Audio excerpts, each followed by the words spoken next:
Welcome to this morning's session on telecommunications and NBN technologies. My name's Anthony Kadi and I'm a senior lecturer at UTS, that's the University of Technology in Sydney. What I'm going to talk to you about this morning is a little bit of an introduction to telecommunications, and then we're going to talk a little bit about NBN technologies.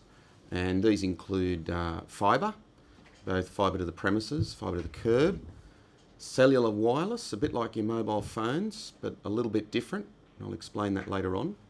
And then a little bit at the end about satellite technologies, which I gather that a lot of you folk who are living out in rural areas there might be in the satellite beams. So we'll get to you guys later on, don't worry.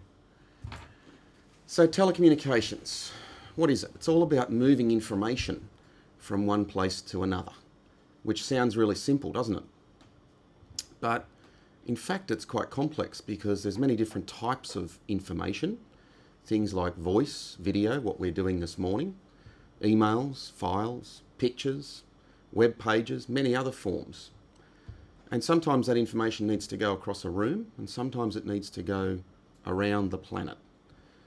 And the requirements on this information transfer can be quite different and unique for each different type of information. So sometimes we don't care whether that information takes a few hours to get there, and other times it has to be delivered within 1/4 of a second. So for example, this video conference that we're in now, if I was to wave my hand like that and make some gestures, you would actually want to see that within a very short space of time, because there's no point in me saying that I caught a fish the other day that was this big and the video being 20 seconds behind the audio.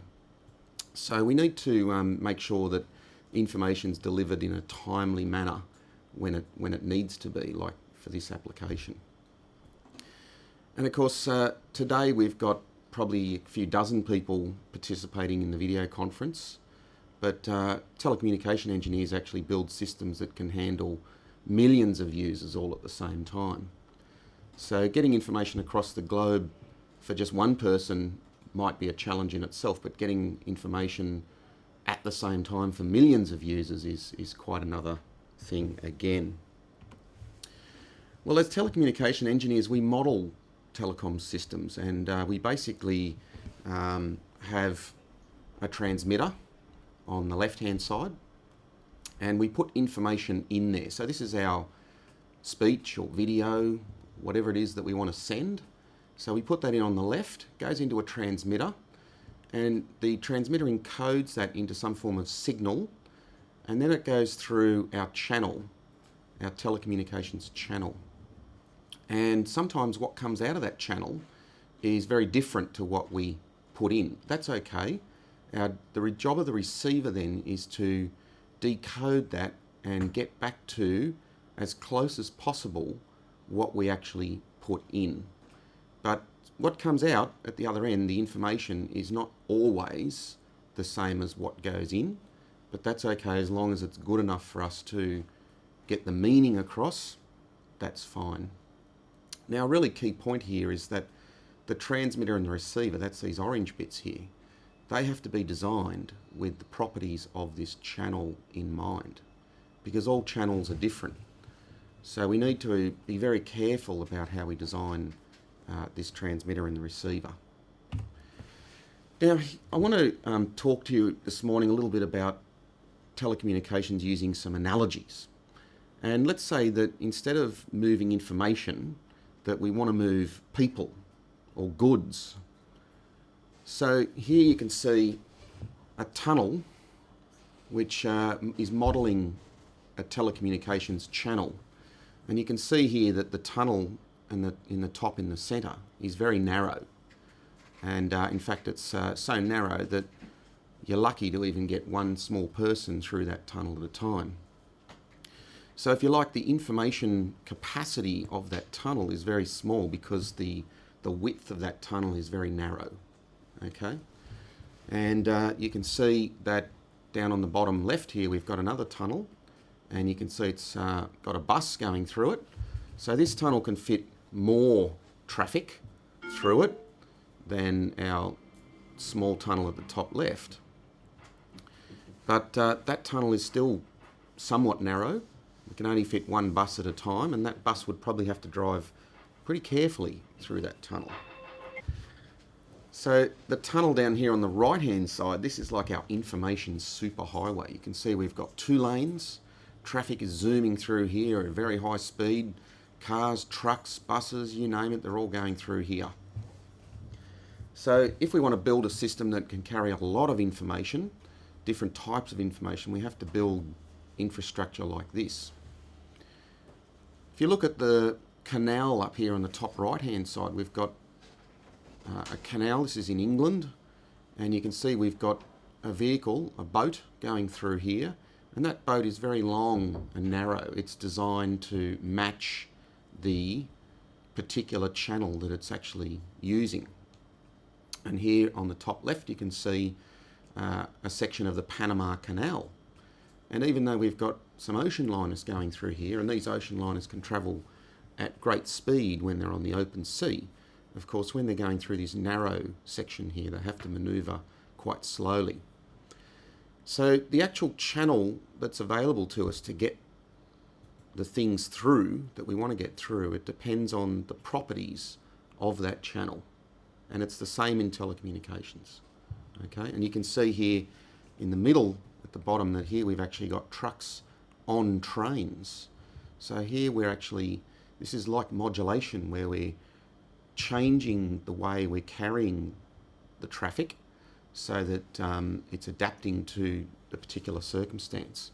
Now this happens to be in Switzerland in the winter where the trucks can't go over a very high mountain which is covered with snow very safely. So they actually have designed special low train carriages or flatbed cars where the trucks drive on and then they get carried through a tunnel that goes under the mountain. So this is a bit like modulation in a telecommunications system. So we're going to have a look at some examples of some channels, and we're going to look at some guided channels, some wires, some optic fibres and waveguides, and then also we're going to talk about unguided channels, which is wireless communications. So here we can see some examples of wires, and does anyone know what this wire up here is on the top left? Well, that's actually your Ethernet type cables like you use for computer networking, twisted pair. Okay, some may also be used for telephone lines. Yep, and these wires are very cheap, but they're very thin, so they actually have quite a high resistance. We'll come to that in a minute. And you can see they're twisted, and they're twisted for a very good reason, which we'll come to shortly. And they're quite different to this cable down on the bottom right here, which is a coaxial cable. And you can see that that's got a different sort of geometry, and that's more expensive, but can also carry much more information. Okay, so this might be a narrow type of tunnel, and this might be a slightly wider tunnel. Now here up on the top right you can see a typical telephone cable, something that you might find in the street. And you can see here there's many hundreds of pairs of conductors, and they are in very close proximity to each other. Now what do we know about wires when they carry alternating current? They generate an electromagnetic field around them, don't they? Moving electrons.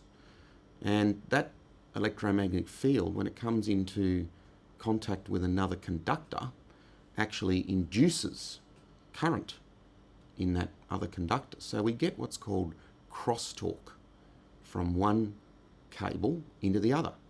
Even though they're physically separated by plastic, they're insulated, we do actually get some signal leaking across between the different conductors.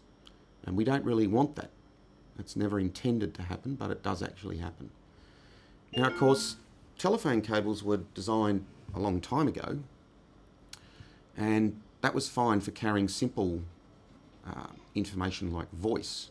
But now, of course, we are adapting these systems to carry much more higher rate information signals like ADSL. And of course, that's where these wires actually struggle and we start to reach the limit of what they can actually do. Fibres, these are like glass tubes or plastic tubes that use the concept of total internal reflection. So we launch a beam of light, if you like, EM radiation. It doesn't actually have to be visible light, but similar to light, and it propagates down that tube, as you can see there, using total internal reflection. Waveguides are like hollow tubes that carry electromagnetic radiation. You can see the animation here on the right, showing the electric and the magnetic fields propagating down that waveguide in a certain mode. These waveguides are typically used on radar feeds and high frequency satellite antenna feeds, that sort of thing. And finally, wireless systems, which are very commonly used today, can be through satellites, through ground waves, bouncing off layers of the atmosphere, or more typically what we use these days is line of sight communication, the bottom right. Now, here's our first equation for the morning, and this is actually known as the Shannon capacity theorem. It came from a very famous telecommunication engineer known as Claude Shannon. Came up with this equation in the 1940s, and so far no one's been able to disprove it. So even though we call it a theory, it's a pretty solid theory. It basically says the carrying capacity of a channel in bits per second is a function of the bandwidth in hertz multiplied by log base 2 into 1 plus signal to noise ratio. So the capacity of a channel is a function both of the width of the channel, a bit like our tunnels. Makes sense, doesn't it? The wider the tunnel, the more that can carry. But it's also got to do with this other quantity known as the signal to noise ratio, which is kind of like the quality of the channel. So to give an analogy of that, we can see here on the bottom, on the left-hand side, a picture of a freeway, which is normally a very fast freeway. But what you notice about this picture is it's not very clear, and that's because it's a very foggy day. And you can just make out a couple of headlights there. Now, what happens when we've got thick fog on a freeway? We have to slow down, don't we? Otherwise we have mass pile-ups. So the information capacity of this channel is greatly reduced in this case because the quality of the channel is degraded. Nice clear day, no problem, traffic flows fast. Foggy day, traffic has to slow down. So it's a bit like that with telecommunication systems as well. And you can see over on the right here we've got some signals that might be going through a channel, and at the top here you can see we've got a signal that might consist of ones and zeros, and there's a little bit of noise added to that signal, a little bit of wiggles, and we don't like those wiggles. We'd like to have a nice flat clean signal, but unfortunately we generally always end up with these little bits of interference on the signal. And you can see as we go down the page here, the interference gets worse, okay? And it would get to a point eventually in a telecom system where we can't even see the information anymore, okay? When the signal to noise ratio drops to a level which is too low for the system to even function properly, okay? And we'll get to where these little wiggles come from shortly. Now, telecommunication engineers, they actually deal with this notion of time and frequency, and it's quite fundamental. And on the left here we can see an oscilloscope. You guys have probably got one of these bits of equipment in your school there, in your labs. Anyone seen one of these before? Yep, I can see a few nods, yep. Okay, so you can see here that we've got a sine wave displayed on the oscilloscope, and that's just one frequency, one fundamental frequency. And over on the right here you can see another instrument. You may not have one of these in your school because they tend to be quite expensive. It's called a spectrum analyzer, and this is showing the frequency components that are present in a signal. Our signal on the left, one pure sine wave. So on our spectrum analyzer, that would appear as a single vertical spike. On the horizontal axis, it would be at the particular value of the frequency, and we just have one spike. Two sine waves, two vertical spikes. Yeah. So what we see on this diagram, on a spectrum analyzer, is many vertical spikes all joined together. So this is a very complex signal made up of lots of different sine waves. And if we look at that a bit closer, we can see that the bandwidth of the signal is that width, that distance between the left-hand edge and the right-hand edge. And we generally design systems so that the signals fall within a certain range of frequencies, which we call the bandwidth. And the centre is the carrier frequency. Now let's say this signal that we were looking at here might be FM radio. Anyone listen to radio out there? Probably not. Guys probably listen more to MP3s, I suppose. But yeah, maybe radio occasionally, all right? So when you tune into a radio station, what you're actually doing is tuning into this carrier frequency, and then you get the actual message signal around that carrier. Okay, so imagine that out in the atmosphere, in the air at this point in time, there's lots of these blocks of channels, of frequencies, and what you're doing is you're tuning into one of those particular ones. Okay. You've probably all seen this before, the electromagnetic spectrum and what radiation looks like. We've got electric and magnetic fields at right angles to each other. Okay, so electric field charges wiggling up and down in this plane, and magnetic fields in 90 degrees to that. And of course the wavelength, which is the distance between the two peaks, that can vary from several hundred metres, which is what we use for AM radio. The wavelength is about the size of a soccer field there. Whereas the signals that we put down optic fibres, they're actually the size of a bacteria, about 1 micrometre, about a millionth of a metre. So there's quite a large variation. And mobile phones here, in the middle here, they are around about 10 centimetres, the wavelength. So the antenna for your mobile phone has to be roughly about the size of a wavelength, or maybe a quarter of the wavelength.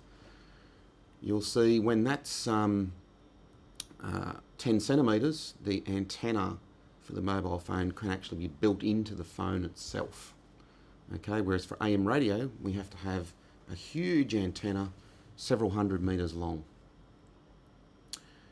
So that's just a quick rundown of the electromagnetic spectrum. Now, one of the problems with wireless transmission is that we have to stick to only transmitting within certain ranges or bands. And that's because the government licenses people to transmit only in certain frequency bands.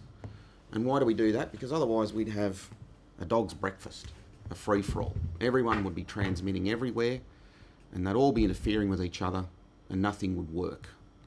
So we have to organise it, okay? And there's in fact a international body known as the International Telecommunications Union. It's a committee of the United Nations, and they meet and they agree with all the member countries around spectrum allocation. So this chart that you can make out here, you can download this from the website, Australian Government website.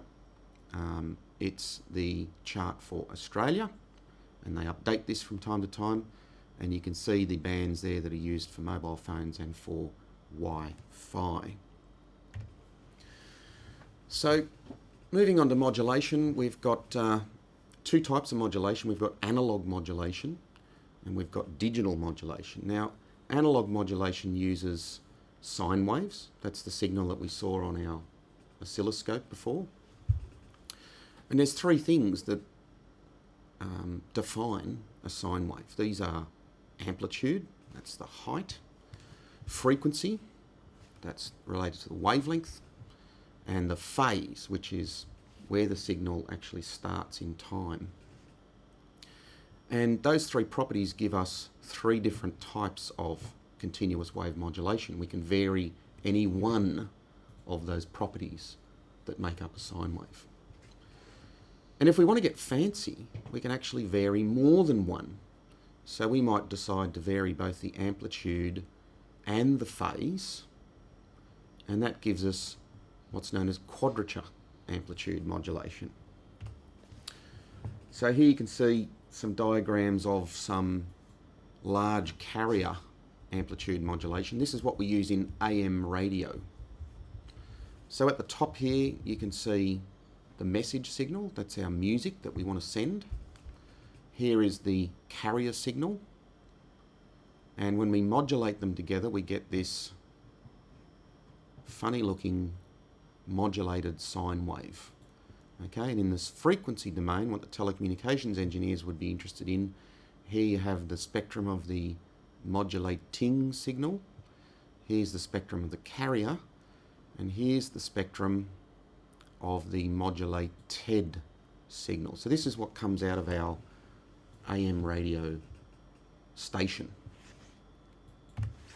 And we can also vary the frequency and the phase, and these are the ones that we have at the bottom here.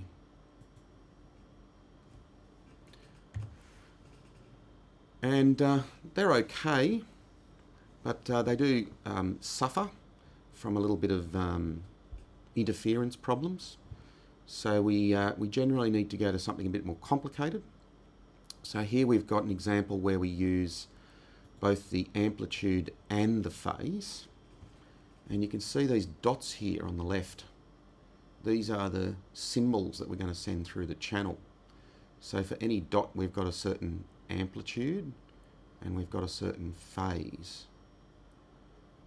Okay, and so here you can see the individual sine waves on the right that get sent through the channel for one of these symbols.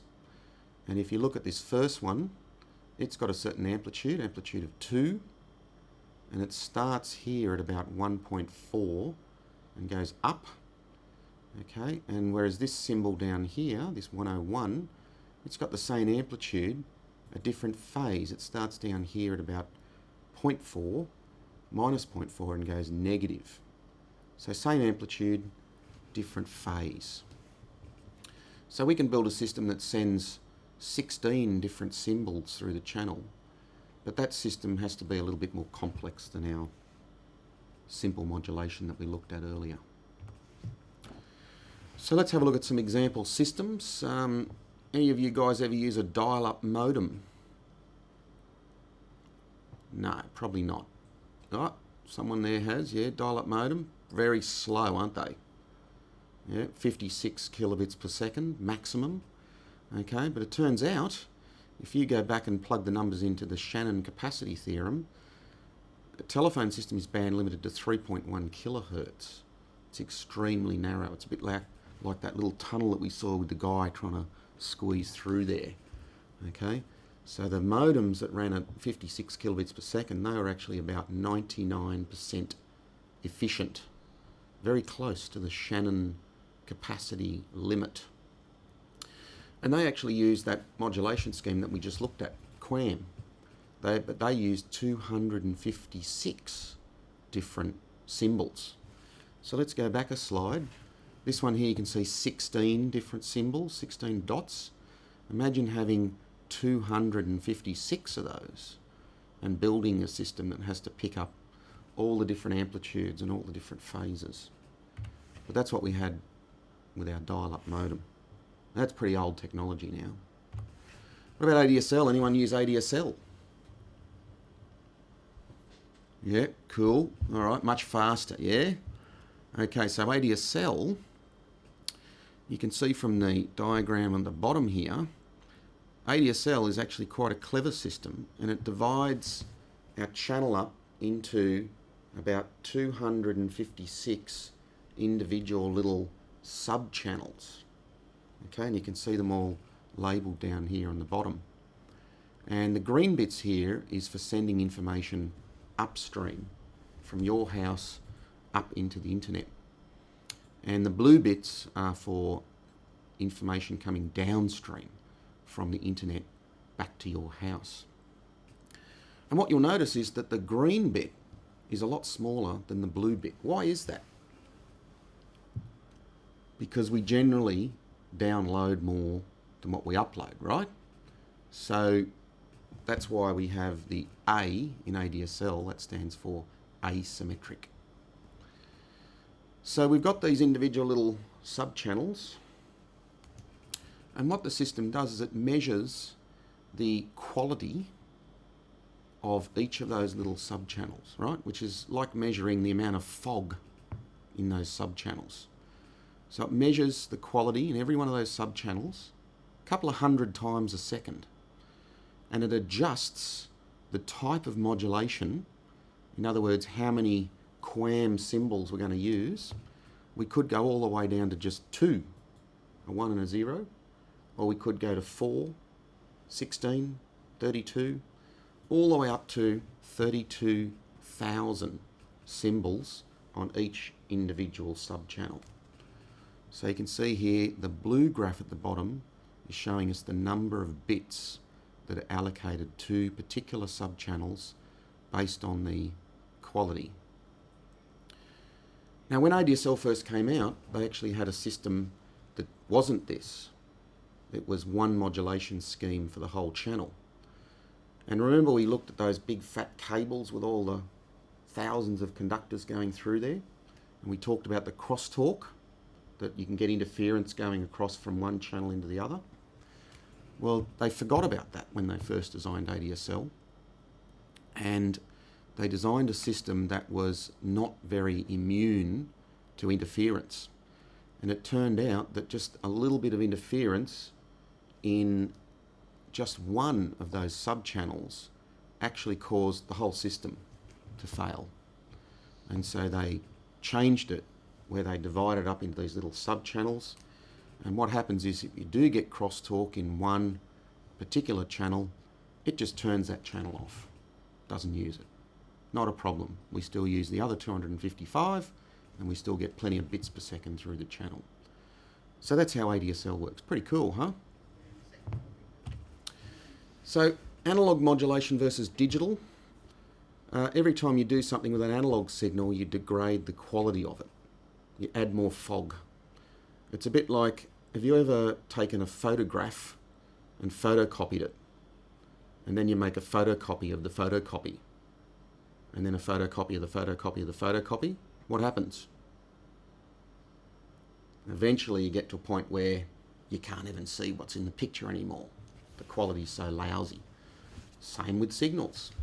Okay, so it places a limit on how far you can transmit the signal, because every time you amplify the signal, because it gets smaller, it introduces more fog. Digital modulation, on the other hand, is where we convert the signal into ones and zeros, and the beauty of this is we can regenerate the signal along the path. Let me show you how you do that. Here on the top left, we send a nice brand new clean signal into our channel, ones and zeros. Then we put it through an amplifier, introduces a little bit of fog. Another amplifier, more fog. Another amplifier, more fog. But then we go through a digital repeater, and what that does is it detects the bits that are being sent, and it throws the old information signal away, and it generates a brand new signal. And we now send that down the line, and we have perfect reproduction. So as long as the fog doesn't get too high, so that we can still detect which bits are being sent, we can end up with a perfect system. But of course this requires very careful design from our telecommunication engineers. Alright, so we've looked at wires, coax cables, fibre, wireless, and they've each got different amounts of bandwidth available and different amounts of noise get introduced as a result of the properties of those particular channels. And the one that we often come across is a thing called thermal noise, which is present in all conducting systems. Down here we've got a bar of copper. If I actually connect a voltmeter to this bar of copper, I'll actually get some signal out of that bar. Nothing happening. All right. Why do we get it? Because in a conductor we have electrons, free electrons, and they're whizzing around. They're vibrating. All right. As long as the bar is above absolute zero temperature, the electrons are vibrating. If I put a line down the middle of that bar, at any given moment in time, there'll be more electrons on one side than the other because they're whizzing around, right? So I can actually measure that voltage, and that's called thermal noise. The hotter the system, the more noise. So that's present in all electrical systems, all telecommunication systems. And sometimes when we send a signal and it goes a long way and we want to try and find that very small signal, sometimes it can be only just above that thermal noise. All right, well look, that's all I wanted to say about the basics. We've got about 15 minutes left now where we can talk about some NBN technologies. So has anyone got NBN in the areas where you guys are? Yep, someone there connected to NBN? Yep, cool, excellent. All right, so we've got 3 different NBN technologies. We've got fibre to the premises, we've got fixed wireless, and we've got satellite. So let's have a look at each of those. This is the coverage map of NBN. This is the network that they're going to build.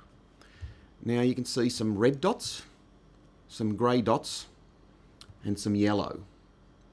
The red dots is where NBN Co are going to build fibre to the premises. Now, you might be squinting a bit to see those red dots.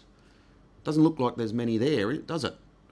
But in fact, that covers 93% of the premises in Australia.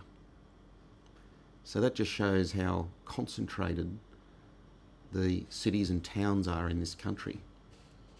The grey dots is where they're going to build wireless. That only covers about 5% of premises. And the yellow, which is the satellite coverage, actually covers about 90% of the country, only is there for 2% of the premises. Okay, so building a national broadband network in a country like us is quite a challenging task if you compare it to, say, building a national broadband network in another country. So quite a challenging thing. So let's have a look at the fibre technologies first of all. We've got fibre to the node, fibre to the cabinet, fibre to the basement, and fibre to the home. And on the left you can see the grey bit is the fibre portion, and the yellow bit is cables, twisted pair cables. Okay, remember we said the bandwidth of copper is quite small, the bandwidth of fibre huge. Okay, so what NBN want to build is this one down the bottom here, fibre to the home. So they want to lay fibre all the way from their local exchange all the way into your house. Okay, and that'll future-proof you for the next 20, 30, 40 years. Some parts of Australia may end up with this one, which is fibre to the curb, where they run fibre just to a cabinet in the street, and then they use the old telephone cables, which are in the street already, to run the signals the last couple of 100 metres into your house. That may end up being a little bit cheaper, not much cheaper, a little bit cheaper, because they don't have to dig up your front yard to get the cable, the fibre into your house. But when you do that, you actually have to build a cabinet in the street and you've got to put power in that cabinet and equipment, and that actually costs a fair bit of money. So the system that is preferable is this one here, fibre to the home, or fibre to the premises as it's sometimes called. And in that one, what we do is we have a fibre that comes out of the exchange, goes down the street, and then it goes into what's called a passive splitter. And this is nothing high tech, it's just basically a piece of glass that physically splits the signal into 32 times. So one piece of light goes in, 32 bits of light come out. And then we take those 32 bits of light, send them down individual fibres down to people's houses. So the signal that goes to each house is actually a copy of the signal that's going down this main highway. So that means that everyone that's connected to that branch gets the same signal. So does that mean that if your neighbour's watching a movie, you can watch that same movie as well? No, because the signal's actually encrypted as well, okay? But they do actually get a copy of that signal, it's just that they can't actually decode it. So this is where we can make the system a bit more cost effective. These passive splitters don't require any power, they're just a block of glass, and we can use fancy processing in the boxes on the ends and save some money by replicating the signal. Now this slide shows a little bit more detail about how this works. The top half shows us the downstream direction. So we send little packets of information down. They get split. The same packets go to all of the houses, and then the boxes on the end pick out the ones that are meant for them. Okay, so that's pretty straightforward. What about in the other direction? How do they send information back? Well, it turns out that's quite complicated because we have to know when to send them. We get given little time slots of when to send them. And in fact, on the downstream side, there's a little bit of header information which indicates who's allowed to send what in the upstream direction. So downstream, this guy on the left here tells station 1, you've got time slot 2, tells user number 2, you've got time slot 1, and so they organise themselves to transmit in that time slot and everything works fine. Obviously it's quite a lot more complicated than this, but this is just a bit of an overview.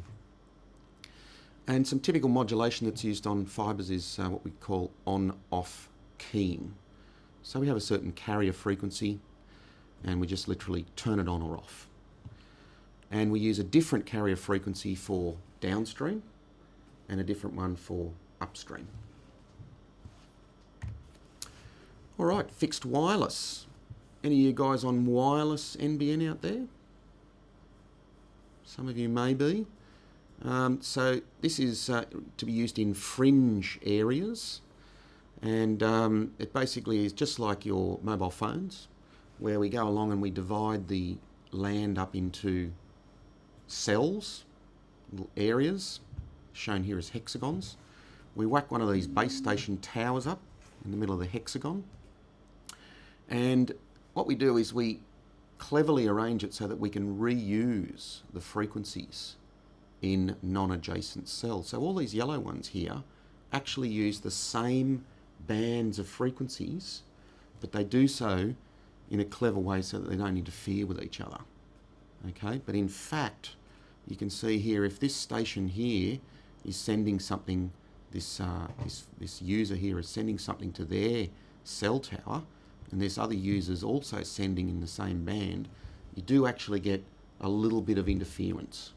Okay, and it's much higher than thermal noise, so these wireless systems are limited by interference. Now if we have a mobile wireless system, we're driving along in our car on our highway, we're going through these cells, what the system has to do is hand off the call from one tower to the next. Fixed wireless and NBN is exactly the same, except we turn off the handovers because it's not mobile. You just have a little antenna on your roof here. The last one I want to talk about is satellite, and NBN Co are very soon launching a satellite that will cost around about somewhere between $1 and $2 billion. They're pretty expensive. They're about the size of a minibus, so they cost a lot to get into orbit, and they've got a lifespan of about 15 years. Not that long. NBN are going to use what's called a geostationary orbit, and that's where the speed of rotation of the satellite is the same as the speed of rotation of the Earth. So that means if we look at the sky, look up at the satellite, it appears to be at a fixed point in the sky. That is good because it means we have to just point our antenna at one place and we don't have to track the satellite as it goes across the sky.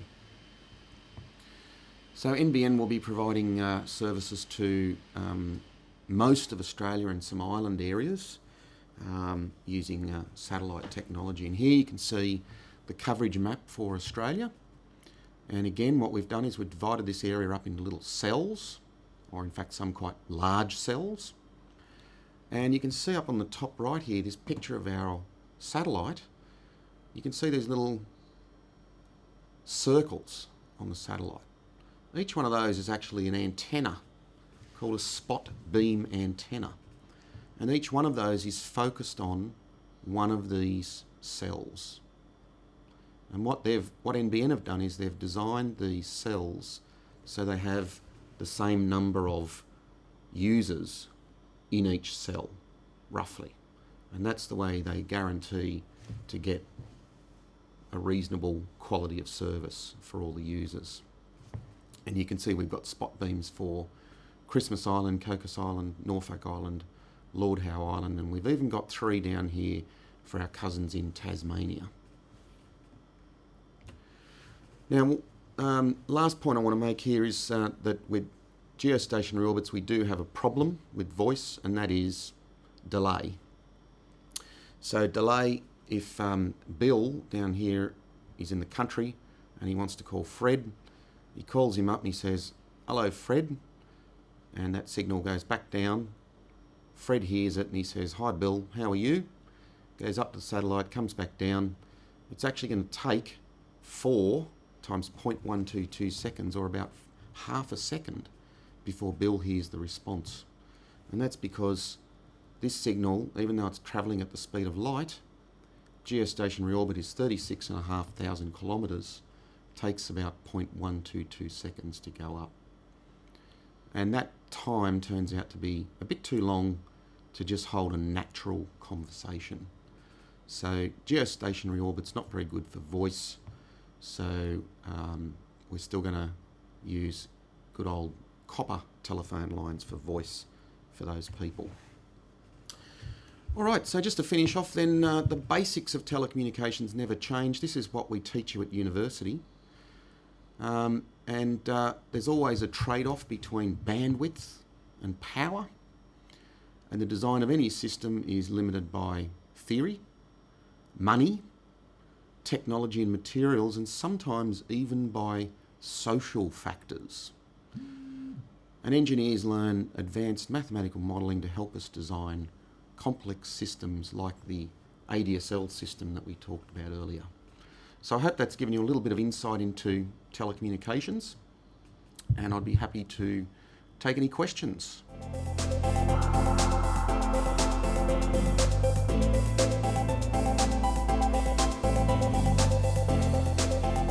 Good question. Yep, they're actually very similar. We can go back to that slide, in fact. And you'll see that they actually look very similar. In fact, one FM is actually just the derivative of PM. We haven't got time to do it here, but if we actually went into the equations for this, you would find that frequency modulation is actually the derivative of phase modulation. And they look very similar here because we're using a sinusoidal message signal, but they are quite similar. So, yeah, hopefully that answers that question for you.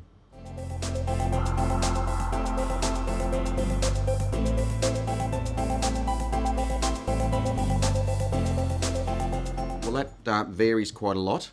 The GPON system that we talked about just now, this one here, one fibre comes down and it actually gets split 32 ways. So one cable in that case services 32 houses. Okay, but what in fact they do is they leave a couple off in case someone builds a new house, they can still fit them in there. Okay, so they don't fill the whole system up completely. So they can come back later on and add a few houses here and there. But about 32, and maybe in some areas they might use less.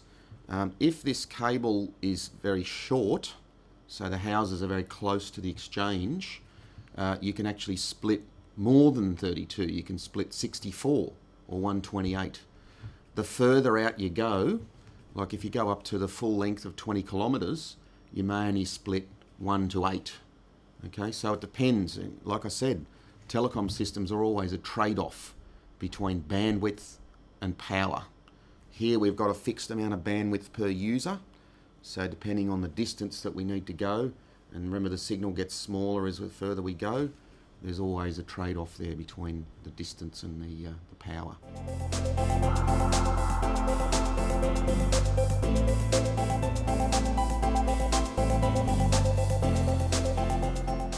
Okay, well the satellite system is the one that covers 90-something% of Australia.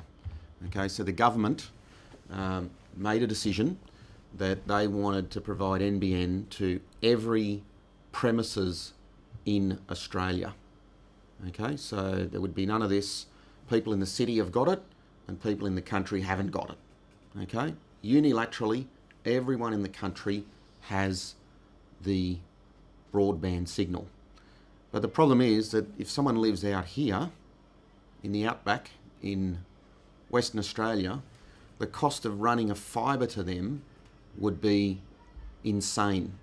Okay, so there is actually, a couple hundred people that live out here in the outback of Western Australia. If we had to run a fibre to every one of those 100 people, it would actually cost more than the $2 billion satellite. So the satellite's providing the same service as the fibre and the wireless. It's just doing it using a different channel. That's all.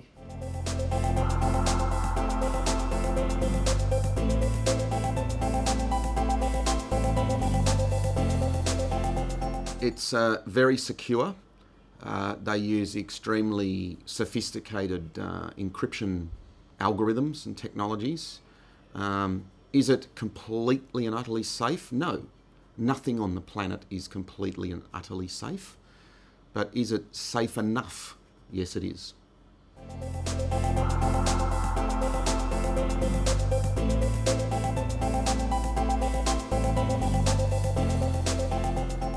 Okay, well, NBN offer a range of different plans, and at the moment the top plan is 100 megabits per second.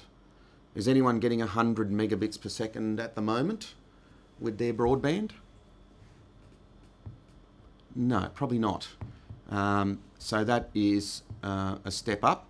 Now the good thing about using fibre, okay, is once we've got the fibre in the street, and it costs a lot of money to put the fibre in the street, but once it's there, you can upgrade it by changing the boxes on the ends of the fibre.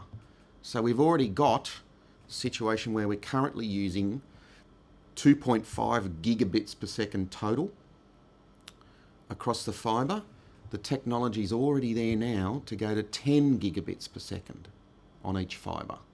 Okay, and probably next month or in 6 months' time we'll be able to go to 40 gigabits. Okay, it keeps getting faster and faster. So this is a future-proof solution. The fibre physically is a very wide channel. The information carrying capacity of the fibre is massive. We're only, less than 10% of the theoretical capacity at the moment.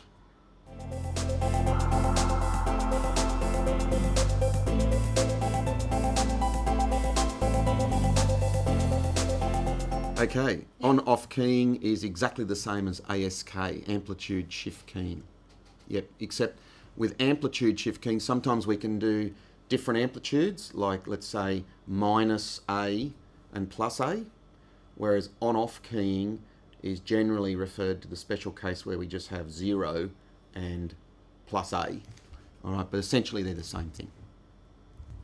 Thank you all very much for listening, and hope you have a good day.